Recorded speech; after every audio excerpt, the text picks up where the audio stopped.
Muy buenos días, bienvenidos a esta transmisión como parte de este programa, esta serie de programas que hemos realizado a lo largo de este proceso electoral, que bueno, ya concluyó el día de la elección, pero que usted sabe que formalmente sigue abierto por varias razones, desde porque están todavía los procesos de revisión de cada uno de los resultados y porque los efectos además los estamos viendo en lo político, en las noticias todos los días. Pero bueno, antes de entrarle a los temas de hoy, saludo como siempre a Regina Santiago. Regina, ¿cómo estás? Muy bien, muchísimas gracias. Con muchas ganas y muchas ideas ahorita para comentar. Muy bien, Ivonne Melgar, ¿cómo estás? Muy buenos bien, días. Contenta, Mario, buenos días. Buenos días, y hoy nos acompaña, cosa que me da mucho gusto, y ahora entenderán por qué, Eugenia Calleja, que ella es abogada, yo creo que activista, no sé si a ella le guste mucho la etiqueta, pero no platicamos de eso, pero sin duda una persona que le interesa lo público, que se involucra, que opina, que trabaja también en estos temas, y a quien me da mucho gusto que hoy nos acompañe. ¿Cómo estás, Eugenia? Muy buenos días, muchas gracias por invitarme. Hombre, gracias. Te faltó la parte precisa de que participa en la comunidad de Radio a Colores, que eso también ya explicaremos de qué se trata en un momento más, pero saludos también a todo Radio a Colores que nos esté viendo. A todos los que nos acompañan a través de internet. Y bueno, por supuesto, ya saben que uno de los temas que hemos abordado a lo largo de estos programas, a lo largo de estas semanas, es el de lo que pasa en la comunicación en internet, lo que pasa con las redes sociales, y para eso está con nosotros en la línea Alex Rubio, que Alex, usted ya lo conoce, es uno de los expertos en nuestro país en estos temas y quien ha estado dando seguimiento a cuáles son pues los ejes de la conversación. Alex, no estás aquí con nosotros en la mesa, pero cuéntanos qué fue lo más destacado que encontraste a lo largo de esta semana. ¿Qué tal? Saludo a toda la mesa y bueno, vamos si gustan con las imágenes de lo que fue el lunes a viernes en las redes sociales, comenzando con el lunes rápidamente. Gustavo Madero puso a consideración obviamente de sus correligionarios, pero a la vez de todo Twitter, el documento donde reflexionó sobre las elecciones del 2015 y a nosotros nos llamó la atención, no que las encuestas nos engañaron, sino el uso de la frase otra vez.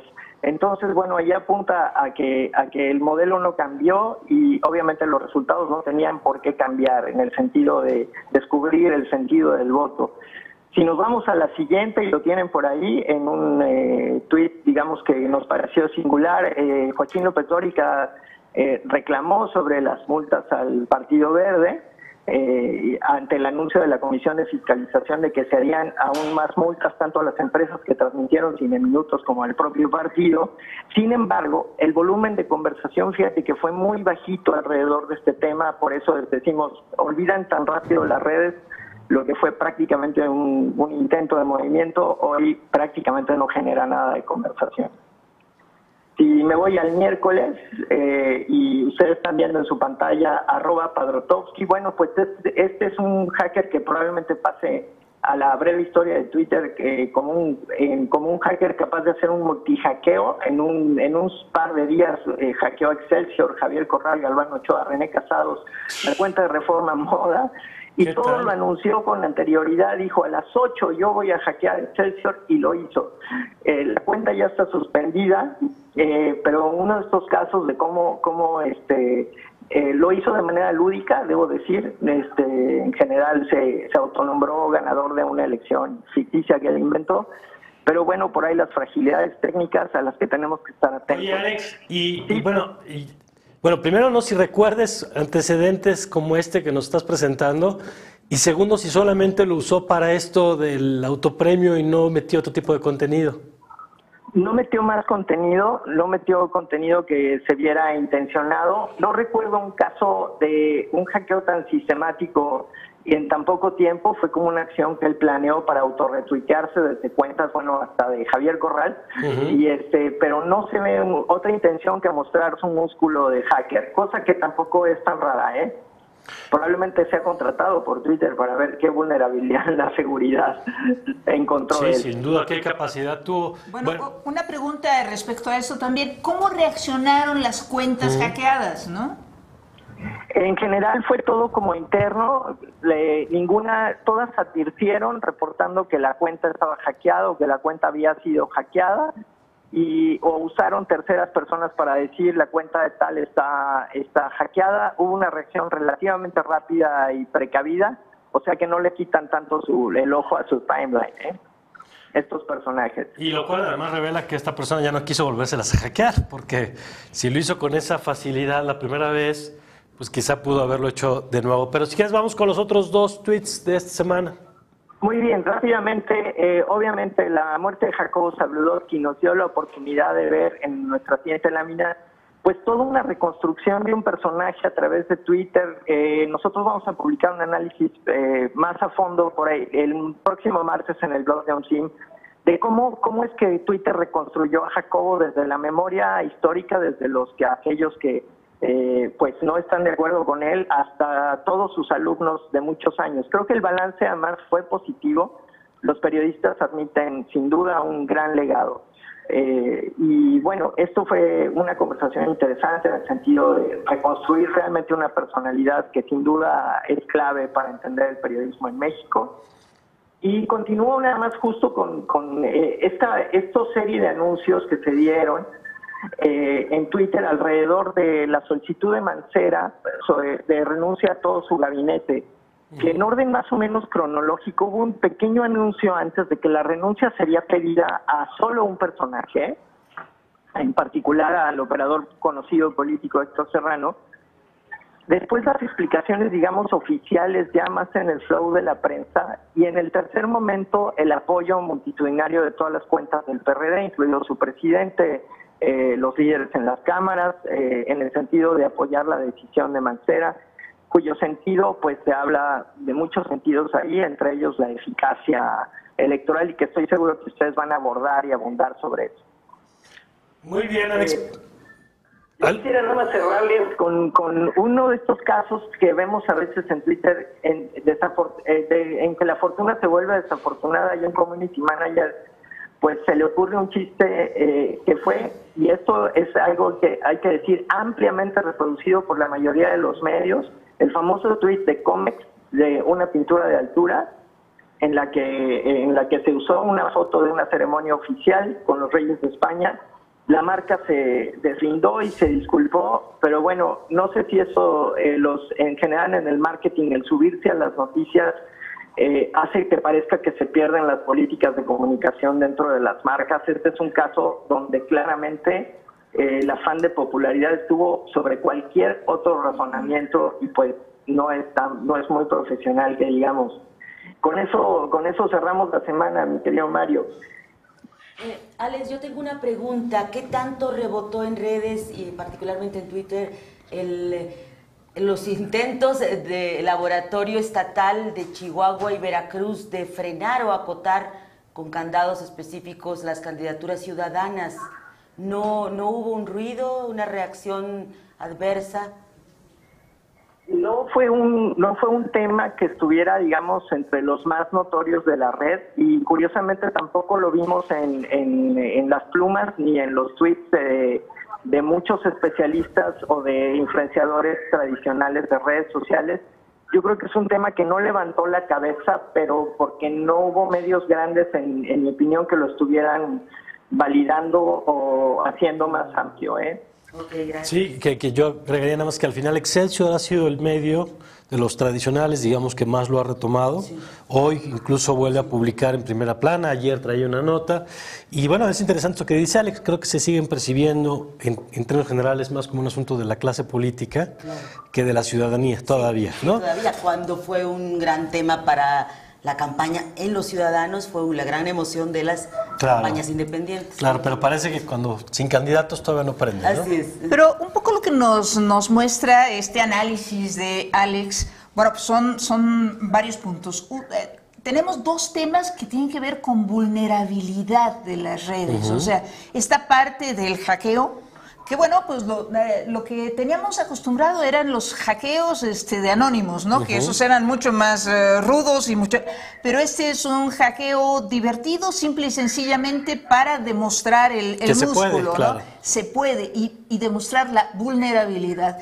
Y la otra parte, pues es esta de las pinturas de altura, o esta parte de cómics, el asunto que finalmente terminan echándole la culpa al community manager, pero que nos habla también de estas partes de vulnerabilidad.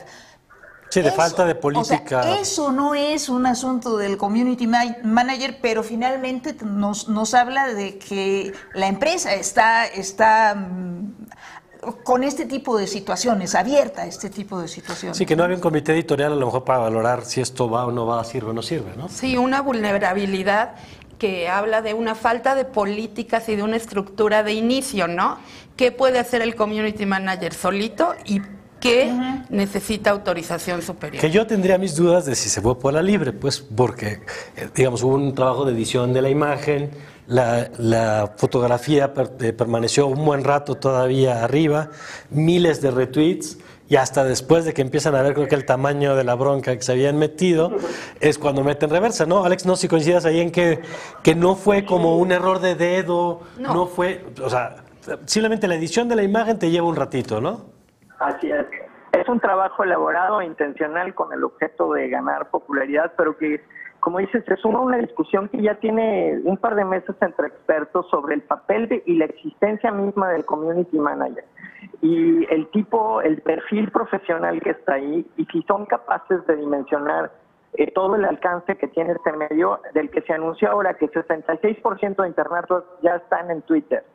Y Twitter no es una red para communities que busquen solo popularidad, sino dimensionar la comunicación. Es todo un debate hoy en la industria, ¿eh? Bueno, sobre eso seguiremos platicando. Gracias, Alex. Por lo pronto tenemos que hacer un corte. Te agradecemos como siempre tu participación. Te mando un fuerte abrazo. Abrazo a todos, muchas gracias. Gracias. A las lejanas playas. A las lejanas playas. Bueno, vamos a una pausa, ya saben que son muy cortas y regresamos con más.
¿Me dejas ver?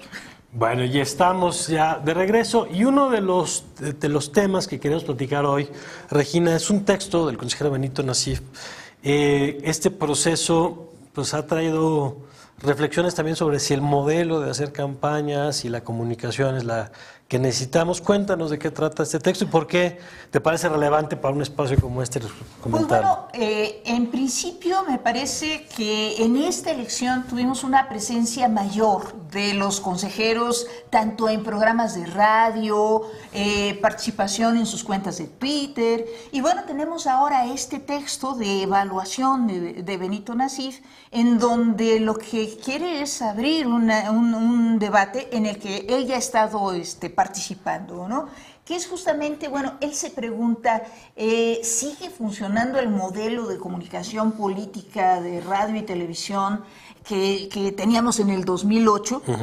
Y bueno, pues él hace también el señalamiento de que hubo un gran problema con la cuestión de los spots. O sea, los spots demostraron, según Benito Nasif, que, bueno, pues no solo resultaban a veces insuficientes, sino contraproducentes. O sea, que ese modelo de basar el contacto de los partidos únicamente a través de los spots, pues no funcionaba.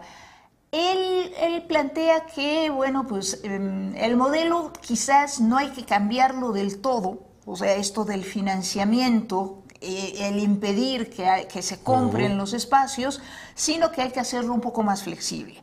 Pero a mí me parece interesante que aborden los consejeros ya este tema, que lo pongan sobre la mesa, y bueno, pues por eso también yo creo que es importante que lo tengamos en la mesa, ¿no? Ivonne, ¿cómo lo ves? Mira, yo complementaría esta reflexión de Nassif, que ha sido protagonista, quizás, digamos, yo observé a los consejeros muy tímidos con respecto a quitarle el registro al PT, y Nassif, por la comisión que tiene, fue mucho más echado para adelante. Es decir, sí es una persona que asume los costos políticos de decir y hacer, y en ese sentido me parece que nos gustaría escuchar más a los otros consejeros. Y complementaría este señalamiento de Benito Nassif con el propio reporte que nos hablaba Alex Rubio, que ofreció Gustavo Madero el sábado a los consejeros del PAN. Creo que no se le dio la dimensión, porque ya Madero ya está muy caricaturizado y desprestigiado, pero no se le dio por eso la dimensión en los medios del buen documento que él presenta. Este documento que señala Alex también tiene una parte donde habla del fallo de los spots, de cómo esa comunicación no le dio al blanco con el dilema que debía llevársele al ciudadano de si continuar respaldando a Peña Nieto o no. Y que ahí la pregunta sería si es un problema del modelo o de los mensajes de la campaña. Claro. Pero creo que tienen claro que no les funcionó por la forma en que él frasea, que ese mensaje de los relojes los llevó a que efectivamente les dijeran: y ustedes, fiesteros... El reloj de César Camacho, ¿no? El reloj de César Camacho. Entonces, me parece que una buena noticia es el del Tribunal Electoral, que esta semana, el jueves creo, miércoles, determina que los spots, por ejemplo, ya no pueden utilizar grabaciones producto del espionaje. Ya. Es un precedente que me parece muy importante. O sea, el tema está pues en todas partes y creo que va a continuar. Eugenia, tu opinión sobre este modelo que además, pues ya sabemos que siempre después de cada elección viene una reforma electoral y entonces se le meterá mano a esto. ¿Tú crees que es el modelo correcto? ¿A ti te gusta? Yo creo como que electora, digamos, para tener información. Como ciudadana, como electora, como alguien que no está participando más que para decidir su voto y para analizar qué me conviene a mí en lo personal y a mi comunidad, yo creo que está totalmente rebasado, porque la comunicación no va al ciudadano. Un marquetero decide una idea, se la presenta y no se acercan, ni se comunican, ni interactúan, que ese es, yo creo que lo que más les falta, interactuar y saber qué queremos nosotros. Esa forma, sobre todo, por ejemplo, de López Obrador, de decir y decir y decir, pero no interactuar, no contesta.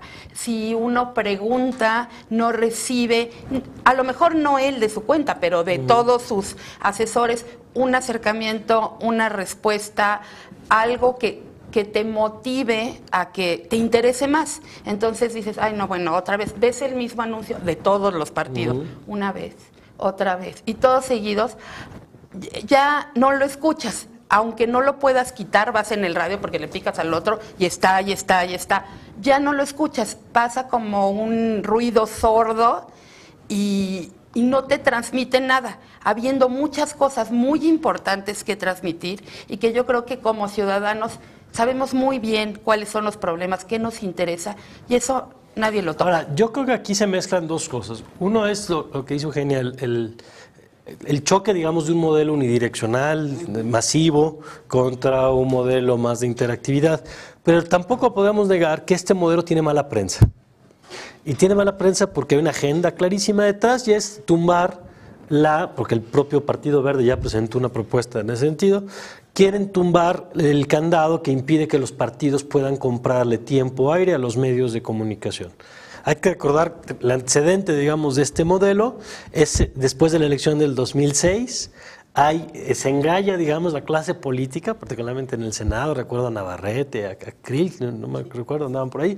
Y ellos deciden que en lugar de que el IFE le dé dinero a los partidos y los partidos vayan a entregárselo a los medios, ahora va a ser en tiempos oficiales, y entonces de pronto pues los medios pierden, creo que dos cosas muy importantes: pierden una fuente de ingresos, que era la elección, y dos, pierde el control discrecional de a quién le vendo qué espacio y en qué condiciones, y entonces ya es el INE el que administra los tiempos oficiales y en los horarios con los criterios que marca la ley, del 70-30 parejo para todos, 70% según la última votación. Y eso ha hecho también que durante años hemos escuchado críticas como el bombardeo de spots. Yo nunca he oído a los medios decir el bombardeo de spots de Bimbo o el bombardeo de spots de Sabritas. ¿Por qué? Porque esos pagan. Y este asunto de que es decir, creo que son las dos cosas, que sí hay que revisar el modelo de comunicación política, pero que también tenemos que reconocer que hay una agenda detrás para tumbar esta manera de que se asignan los espacios. Pero entonces, o sea, yo creo que aquí lo que tendríamos que ver es que lo que hay que revisarle al modelo de comunicación política no es el asunto del financiamiento, porque finalmente si nos vamos un poco a Estados Unidos, el gran problema y el gran debate que hay en Estados Unidos es justamente por los superpaquetes que aprobaron y que finalmente entonces están generando también muchos problemas por la cantidad de dinero que se está entonces, gastando. Si no es el dinero, ¿cuál es? ¿Perdón? Si no es el dinero el tema, ¿cuál es el modelo lo que estaba planteando Eugenia de manera muy adecuada y que Benito Nasif no se avienta, que es justamente la necesidad de que la necesidad de que tengamos un modelo ya no de comunicación vertical, que eso es el modelo tradicional autoritario del que acusan al PRI, pero del que participan todos los partidos, claro, y la clase política en general. Pero tenemos que reflexionar, y ese es el tema justamente de este programa, sobre la democracia participativa. ¿Qué quiere decir eso? Vamos a dejarlo aquí ahora vamos al corte, porque si no ya sabes que son aquí tiranos con el reloj, y regresamos para platicar de eso, es decir, qué tipo de comunicación política es la que podríamos tener ahora. De eso conversamos regresando.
Bueno, decías, Regina, el tema de la comunicación no unidireccional, no monolítica, sí. ¿Qué tipo de comunicación es la que tendría que haber entonces? Tendríamos que aprovechar las posibilidades que nos da Twitter, las posibilidades que nos da toda la parte de Internet, de una retroalimentación inmediata, o sea, una comunicación horizontal, la posibilidad de generar conversaciones y generar conversaciones inteligentes.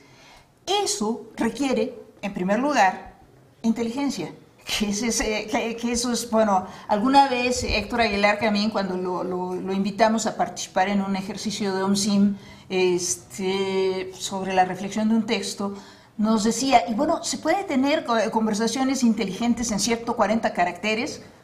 La respuesta de OMSIM fue, depende de qué tan inteligentes sean los participantes, ¿no? Entonces, ese es el reto, y ese es el reto que no están asumiendo la mayoría de los políticos que siguen, que bueno, en el caso, yo sí diría que en el caso del Bronco utilizó mucho las redes sociales, pero tampoco le noté mucho que cambiara el espíritu tradicional unidireccional. Ivonne. Creo que el tema finalmente se convirtió en tema, ¿no?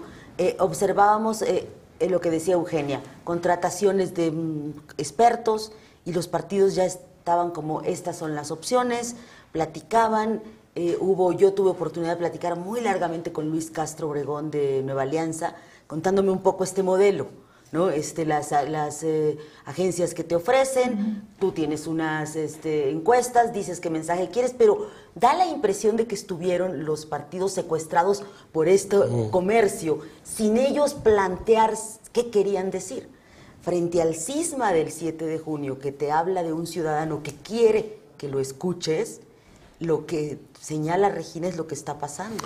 A mí me decía Javier Lozano, senador, que es muy bueno en Twitter. Sí. Dice, se sumó a la campaña de Ricardo Anaya. Mi gran apuesta hoy, dice, es hacer comunicación política que están reclamando los nuevos tiempos. O sea, ya para que alguien se plantee que ese es el hilo de su participación en una próxima dirigencia, te habla de que el tema sí está siendo crack. Que creo que hay que revisar mucho esto que está pasando ahora por las críticas también a este otro espacio de conversación. Pero bueno, ahorita me detengo un poquito más en eso. Pero como ya se imaginan, que nos están viendo, porque me parece que importante la opinión de Eugenia, en este ejercicio que hacemos siempre de invitar a las audiencias a que participen en la reflexión de los procesos políticos, OMCIM hace este concurso de recibir, digamos, artículos, reflexiones. Hacemos una revisión de los materiales. Hay un jurado en el que participa Ivonne, participa José Pérez Espino, participo yo, y bueno, pues coincidimos por unanimidad en que el trabajo de Eugenia fue el que más nos gustó a los tres. Y bueno, por eso Eugenia Calleja está aquí hoy con nosotros. Ya lo suponían quienes nos están viendo, por supuesto. Y justamente tú, en el texto que compartiste con todos, pues hablas de este tema, Eugenia, de ¿qué tantos fueron capaces o no los actores políticos de aprovechar esto? Sí, yo siento que las redes sociales es un complemento, o sea, no van a sustituir a la comunicación tradicional, no hay nada como la televisión y el radio porque llega a más audiencias, pero es otro canal para otro tipo de audiencias que no se puede desperdiciar y que además es baratísimo, porque con una buena estrategia pensada, no necesitas producción, no necesitas nada grabado y demás. Simplemente con establecer un programa y, sobre todo, pensar qué te van a preguntar para tener las respuestas listas, puedes interactuar con el electorado, con tus posibles votantes y muy probablemente resolverles sus dudas, entender qué necesitan y atraer votantes. Y fue verdaderamente desperdiciado desde un inicio, las fotos horribles, los avatares fatales, las bios no decían nada, unas ni siquiera decían que eran candidatos. Tiene un lugar especial para poner dónde están, ni siquiera qué demarcación pretendían gobernar. Ni un link, tiene un espacio especial en Twitter y en Facebook para que tú pongas un link que te lleve a su página, que te lleve a tus otras redes sociales. La mayoría no lo usó. Tiene 3 fotos. Las fotos a las nuevas generaciones les llaman mucho la atención. Por eso es tan usado Facebook, Instagram, Vine, porque les gustan las imágenes y algo cortito es muy bueno para un span attention, 3 segundos y a ver qué me dicen. Entonces tiene 3 espacios y usaban el del avatar, el de atrás, algunos lo usaban, el otro una foto genérica y el grande, donde podías poner mucha información, nadie lo usó. O sea, yo revisé, al menos todos los que yo revisé, ninguno lo aprovechó. Y no tenían listo una infografía que son 140 caracteres, te limita mucho, pero ya sabes que te van a preguntar, muchas veces, la mayoría, ¿no? Entonces tienes tu infografía, metes el link y contestas, y a lo mejor no tú, y además está Periscope. Muy poquitos usaron Periscope. Y los que lo usaron mal, porque en vez de transmitir veían y todo el mundo nos enteramos quién está viendo. Entonces a mí me llamó mucho la atención que había un candidato y veías que los que estaban conectados eran la competencia, los otros 3. Y bueno, todos muertos de la risa, diciendo, oye, mejor transmítelo en vez de estar stalkeando a los demás. Claro, pero ni siquiera por su equipo, o sea, directamente en su cuenta, ¿no? Y eso nada más habla de que no conocen cómo funciona. Claro. Y que no estás queriendo interactuar, que eso es lo que más me gustó de tu texto, que es efectivamente como cubrir una cuota de proyección todavía en esta idea de que estamos repartiéndonos el pastel entre la misma clase. Sí creo que ese es el gran llamado, ¿no? Pero en este sentido, yo creo que tanto el comentario de Eugenia como el tuyo nos llaman la atención hacia la parte de las compañías de marketing político también. O sea, están sacando mucho jugo, pero no están capacitando realmente en el uso de las redes. Y ahí tiene que haber un cambio de actitud. O sea, no es que vayan a aumentarte también con el uso de bots y todo este tipo de cosas que también son muy de las estrategias. Y los estrategas te recomiendan el uso de campañas negras, ¿no? Rápidamente, dales en la torre y bueno, pues el que pega primero pega 2 veces y se va a quedar. Y lo que recomendaban también era, bueno, pues nos van a bajar un spot, pero entonces vamos a utilizar YouTube y ya lo vamos a mantener de esa manera. No, o sea, eso no funcionó. Bueno, sí, yo creo que sí funcionó, ¿eh? Yo creo que sí funcionó y que les permitió justamente meter temas que a lo mejor, el caso de Sonora es muy claro, como la asociación padres con el candidato del PAN, se construye en buena medida a través de este tipo de comunicación, de filtración de videos, de documentos. Es decir, quizá nada más matizando lo que tú señalas, porque coincido contigo en que hay cosas que no sirven, que son artificiales, pero quizá hay cosas que sí alcanzan a lograr y que es parte de lo que tenemos que ir tomando distancia, ¿no? ¿Para qué sirve y para qué no? ¿Cuándo el uso de estas herramientas sí le causa mella al adversario y cuándo sirve para construir comunidad? En el propio PAN hubo una confesión de Gustavo Madero de que cuando empezaron con ese esquema de trepar el spot y luego se los bajaban y luego le daban la vuelta y lo ponían en su sitio y lo ponían en YouTube, no les funcionó. Les empezó a bajar la votación, empezaron a bajar en las encuestas y fue cuando hubo un viraje.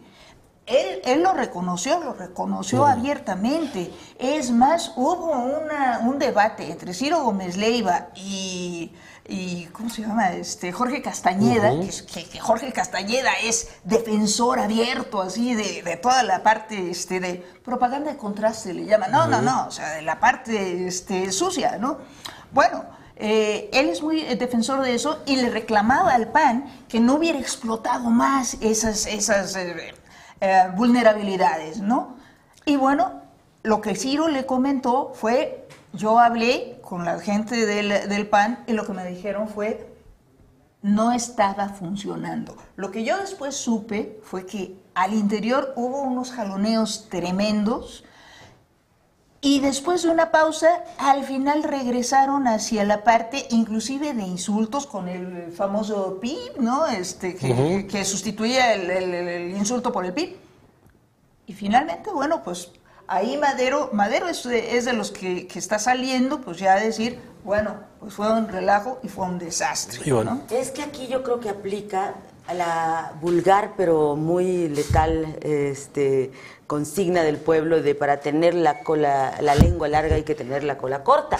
Y efectivamente, el PAN lo que reconoce, y sí lo reconoce, como dice Regina, es nosotros nos metimos con la presunta corrupción del PRI, pero nosotros también teníamos que nos enseñaran.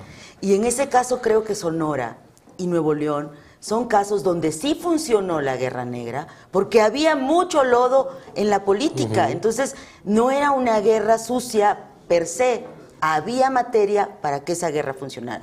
Cuando el Bronco capitaliza y Reforma capitalizan el cochinero de Rodrigo Medina, pues avanza. Y lo mismo cuando Pavlovich capitaliza el cochinero de Padres, avanza. Entonces, creo que es relativo decir que no funciona y creo que sí tiene que ver también con el gran problema de la política, que es la corrupción. Bueno, yo coincido en que habría que revisar en todo caso los diferentes escenarios, pero vamos a la última pausa y ya regresamos con nuestro último bloque el día de hoy.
Bueno, ya estamos de vuelta y antes de seguir nada más queremos hacer un reconocimiento a todos los que participaron en este ejercicio de audiencias críticas, reflexiones muy interesantes sobre el tema de la cobertura de los medios, sobre el tema de las redes sociales, sobre el tema pues de la necesidad de estar revisando cada proceso electoral, los avances y los retrocesos que se han tenido y bueno, gracias a todos como siempre por enriquecer las conversaciones. Regina. No, definitivamente, Mario, creo que para los jurados, para todos fue muy enriquecedor, para todos los que los leímos también.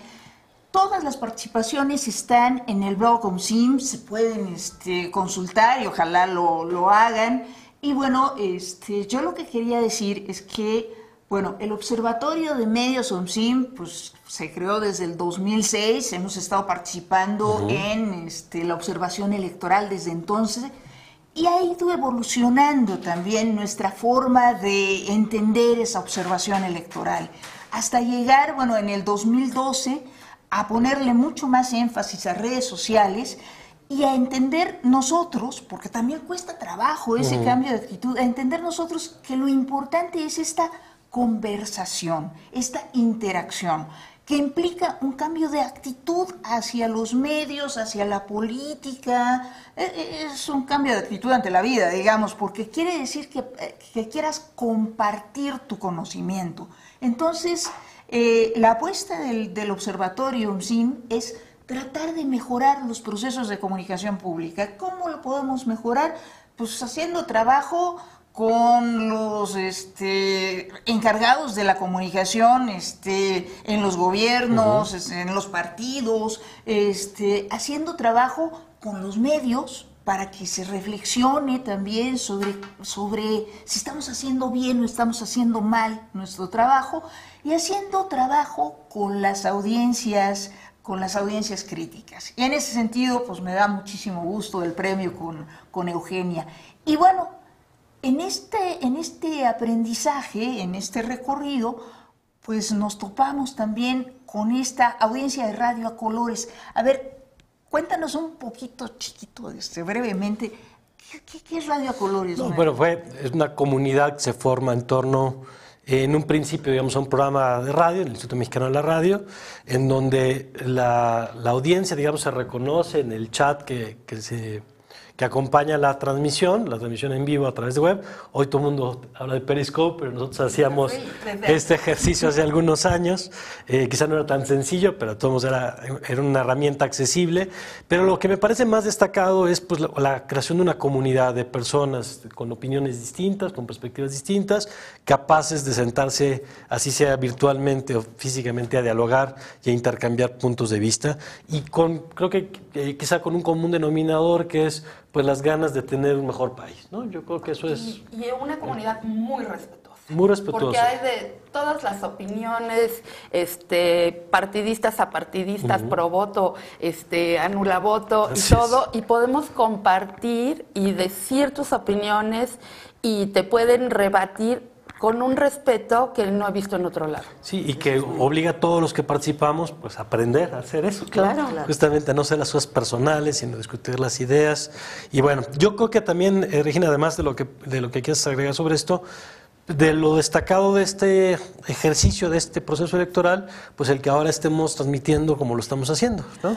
Bueno, es que a eso iba yo. Hemos tenido ese tipo de evolución, de aprendizajes, ¿no?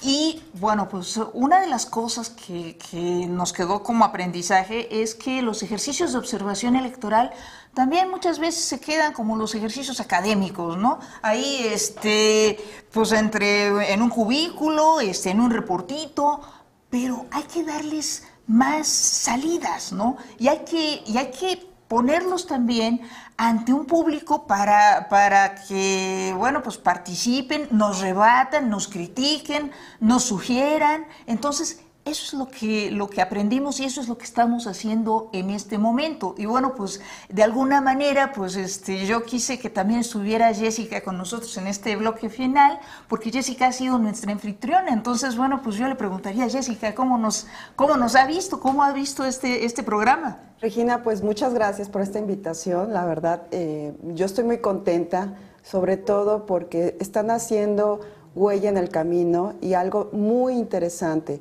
es, estamos rompiendo fronteras, hoy por hoy nos está viendo todo el mundo qué estamos haciendo y creo que estamos siendo punta de lanza para muchas cosas, para bien de todo el mundo, además. Oye, Jessica, cuéntanos, porque tú decías, Regina, bien eres nuestra anfitriona, ¿cómo ves la evolución de espacios como este, de canales, de producciones, de foros como este, que a lo mejor hace unos años habría sido impensable porque pues, había unas 2 empresas de televisión o 3, y hoy, bueno, de pronto se abre una posibilidad enorme, ¿no?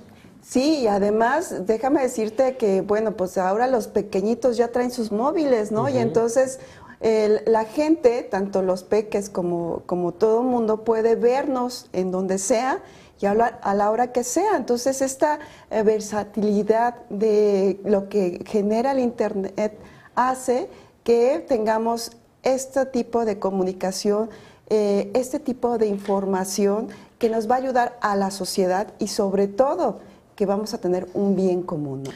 Aquí hay un punto que está anotando Jessica que yo creo que es muy importante y que ha pasado un poco de lado dentro de las reflexiones sobre las posibilidades de Internet. Desde luego es esta parte de la conversación, la interacción rápida, pero, o sea, ya tenemos que pensar en que nuestro público no es nada más, es un público global, o sea, no es el público local, sino tenemos que pensar en el concepto de globalización, que va desde lo muy local, porque entonces podemos estar llegando a un pueblito así bastante alejado, pero que tiene Internet. Así es. Hasta que tu mamá nos vea en El Salvador. A ver, ¿qué te dijo tu mamá? Pues ella está súper informada y obviamente le llamó mucho la atención porque todavía no se ha difundido este esquema en El Salvador, que existan ya este tipo de espacios, ¿no? Y empieza a abrirse, entonces a caerle el 20 a mucha gente de hay otra forma de comunicarse, ¿no? Entonces le gustó muchísimo, la verdad estaba dijo, como yo aprendo mucho, dice, porque o escuchó muchos puntos de vista, ¿no? Y bueno, yo agregaría, nada más ya casi, porque nos enfilamos hacia la despedida de estas transmisiones, pero también quisiera agregar, Regina, la necesidad de la reflexión sobre, así como pedimos que los políticos cambien la manera de comunicar, que sea una comunicación más horizontal, más transparente, creo que tenemos que ser mucho más autocríticos también en el papel, no solo de audiencias, sino de ciudadanía.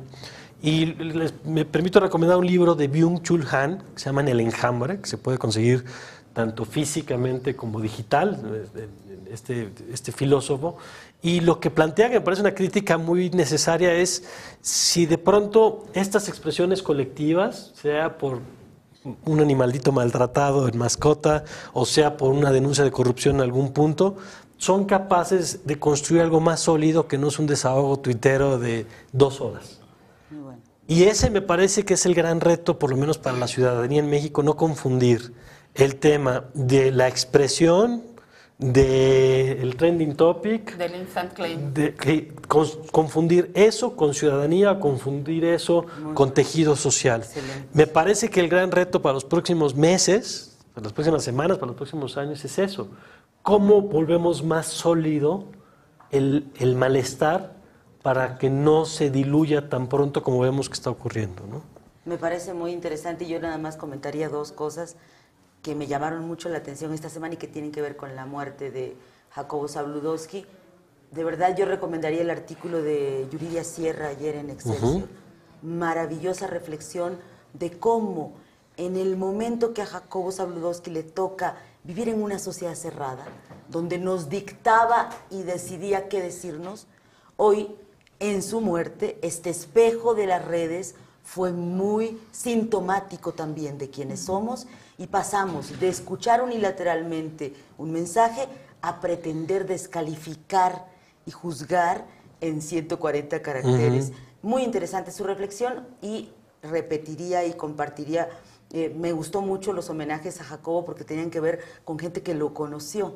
Y Félix Cortés hablaba de un consejo que siempre decía él. Piensa que del otro lado hay alguien que sabe más de carpintería, que si vas a hablar del mundo sabe más del mundo, que si vas a hablar de política es más experto que tú. eso que él decía hoy es una realidad, es un pan comido. Entonces no estamos dando cátedra, estamos dialogando. Claro. Y aprender a dialogar creo que es la parte que hoy debemos saltar, ¿no? Un comentario final, Jessica, sobre el futuro de esto. Pues ojalá esto sea el principio, una pequeña pauta, porque hay mucho que dialogar, hay mucho que hacer y por supuesto, qué mejor que sea por esta misma vía, por Internet. Perfecto, muchas gracias. Eugenia, una reflexión final. Que es un medio excelente para aprender, todos podemos aprender. Sin duda, tenemos mucho que hacer. Y bueno, Regina, ¿con qué nos vamos?